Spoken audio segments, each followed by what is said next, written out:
Hi everyone, thank you for being here. We're on day 2. One of the key things that stood out for me yesterday was that my core needs a lot of strength building. I think if I can really focus on building strength in my core, that's going to have a knock-on effect to the rest of the positions and poses that I'm able to do. So the class I'm doing here is from Floating Yoga School, and it's 20 minutes, and it's a class focused on working the core and all of the muscles associated with that area. So I'm just starting with some really simple side stretches.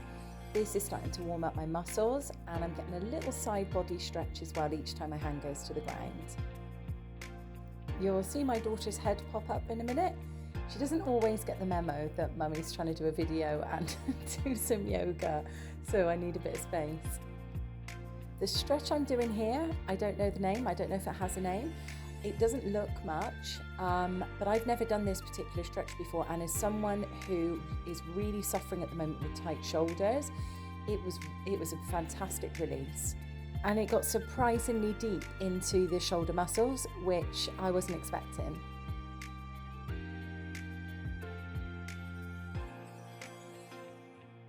Now I'm making some circular motions for my hips, which is warming up those muscles, and it's starting to get my core engaged.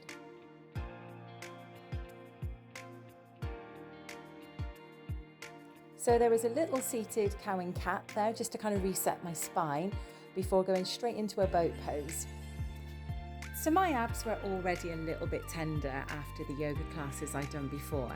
Going straight into a boat pose now, let me tell you, my abs were absolutely burning. So the exercise I'm doing here, tapping the floor with alternate feet, that's really, I'm feeling that in my lower abdominal muscles. Yeah, it's pretty brutal. I thought this was going to go into a nice gentle cow and cat pose, but actually it turns into a funky, I don't know what this is called actually, but a funky twist.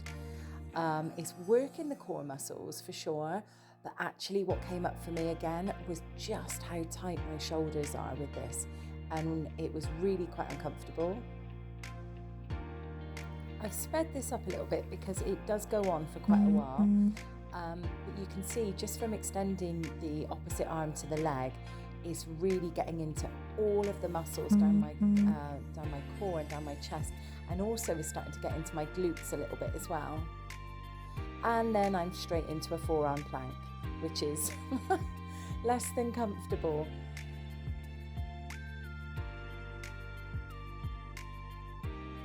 By this point, I am starting to ask myself, when will this living hell end? Like, I'm burning. Every muscle felt like it was burning. And I can see I need to work on getting my back flatter. There's a definite arch in my back, which I need to work on. I'm now doing some side dips on alternate sides, which is working different muscle groups. But what really came up for me here was the test on my upper body strength, because by this point, my forearms are quite literally shaking. And that's a less than glamorous transition into a Sphinx pose.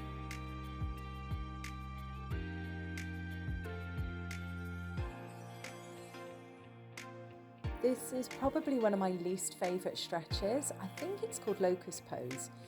And I find it's really heavy going on my lower back, really heavy going. I mean, it's probably doing me the world of good, but it's just a really uncomfortable pose for me.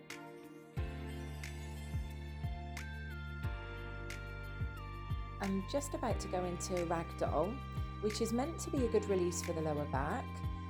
Your feet are slightly wider apart than hip distance, but what I always notice is the pull on my hamstrings. It's a really good highlighter, again, for just how tight my hamstrings are.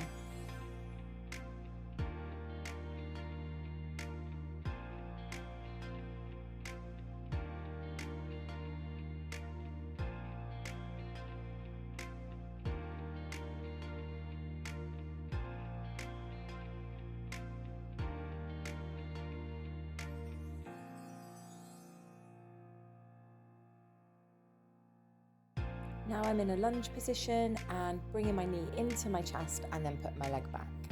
This is again building heat and working my core muscles as well as my glutes.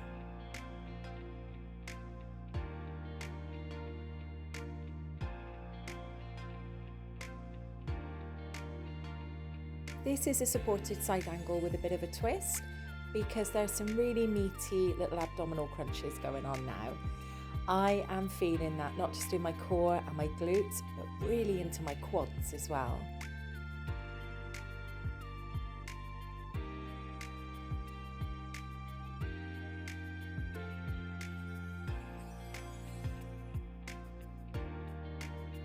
There's no way of doing this pose glamorously at all, I don't think, but this is some chair pose thrusts. They're kind of similar to squat thrusts, so they really burn up your quad muscles.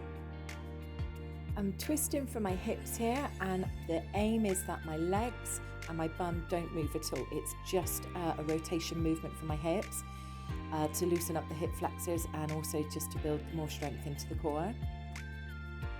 But clearly my lower body is moving quite a lot, so I've got a little bit more work to do there.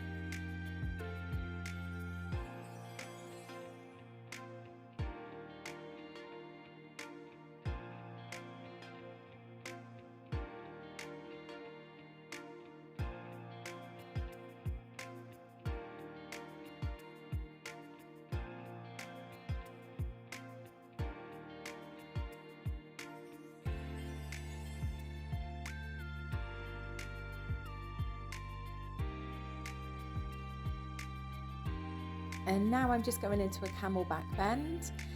One of my personal goals is to be able to back bend like this and have my hands flat on the floor.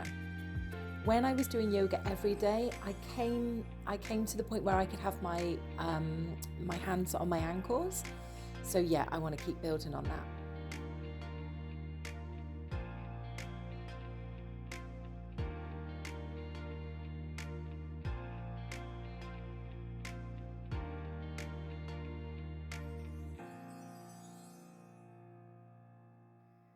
I'm now doing, I guess you would call this a bridge thrust pose. And this is an exercise I was actually recommended to do by a physio a while back. I'd gone because I had quite painful knees and I couldn't weight bear very well on them. And what came out of the physio session was that it was actually my glute muscles that were really weak. So he recommended I did this exercise every day to build up those glutes.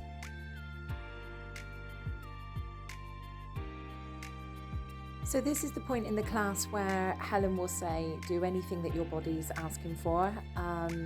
And because I know I keep going on about it, but because I've got really tight shoulders, I just felt like I really needed to get a thread the needle in on both sides, just to try and release those muscles a little bit more. And that is day 2 and the end of my second video.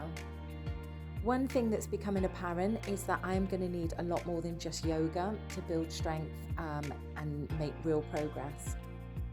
So I'm thinking I might start building in maybe like a 10-minute HIIT workout just to really start building up some muscle strength. Once we're back in Indonesia, which is only 2 days' time now, this is going to move into me doing professional classes and into gym workouts. So if you'd like to follow along and see more videos, please like and subscribe to my channel.